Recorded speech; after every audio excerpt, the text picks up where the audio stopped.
Depuis le 6 mars 2025, une nouvelle mesure impacte la mobilité dans la commune d'Adjamé. Les célèbres Gbaka ne sont désormais plus autorisés à circuler.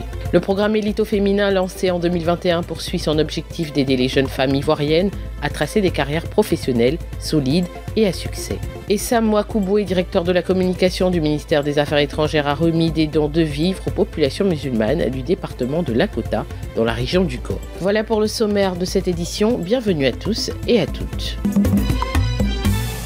Depuis le 6 mars 2025, les minicars communément appelés Gbaka ne sont plus autorisés à circuler à Adjamé. Cette décision du district autonome d'Abidjan vise à améliorer la fluidité du trafic, réduire l'anarchie dans le transport et lutter contre les embouteillages. Ainsi, plusieurs terminus et stations comme Liberté, Renault, en bas du pont et garage Carrefour à Tékoubé seront fermés selon les autorités locales. L'ancien site qui est réservé pour la construction de la gare internationale sera le lieu où tous les minicars qu'on appelle communément para vont rester comme point de transit. La commune d'Adjamé est une commune qui reçoit tout le monde. Et nos populations, aujourd'hui, il faut le dire, la population en a ras le bol. Désormais, toutes les dessertes intercommunales à destination d'Abobo, Bingerville, Yopougon et d'autres communes partiront exclusivement du nouveau site d'embarquement et de débarquement situé à Adjamé. Je peux venir à Adjamé pour venir au forum, je peux venir à la mairie, je peux venir à Adjamé pour aller par exemple au district, je peux venir à Adjamé, c'est ce qui se fait tous les jours, pour venir au commissariat ou pour venir à l'hôpital général. Est-ce que les bras viennent jusqu'à l'hôpital général? Et de vous à moi, de cet espace-là à la RAN, il y a combien de mètres? Généralement, ceux qui y viennent, ils viennent par quoi? Par les taxis communaux. Mais à partir de ce site, il y aura un terminal de taxis communal pour les transporter jusqu'à ce site-là. Pour rappel, plus de 15 000 Gbaka circulent dans la commune, contribuant aux embouteillages fréquents et augmentant les risques d'accidents. Lancé en 2021, le programme Élite au féminin poursuit son objectif d'accompagner les jeunes femmes vers des carrières prometteuses grâce à un mentorat personnalisé et des formations aux compétences clés. Les ateliers Élite au féminin, c'est un programme d'insertion professionnelle dédié aux jeunes, en majorité aux jeunes femmes, qui a accompagné 750 jeunes depuis 2021 à travers la Côte d'Ivoire. Cette année, on a mis le focus sur les métiers du digital, en l'occurrence de la cybersécurité, et également sur la reconversion de joueuses professionnelles de football. Cette édition se concentre sur des secteurs en plein essor comme la cybersécurité et la reconversion des joueuses de football. Les témoignages d'ambassadeurs tels que Tiene Siaka renforcent cette dynamique. Effectivement, je suis très heureux d'être là en tant que parmi les panélistes pour aborder le sujet de la reconversion.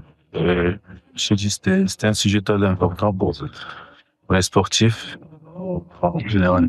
Le lancement de cette initiative, soutenue par l'UNESCO et le ministère de la Femme, met en lumière l'importance d'une collaboration étroite entre le secteur public et privé.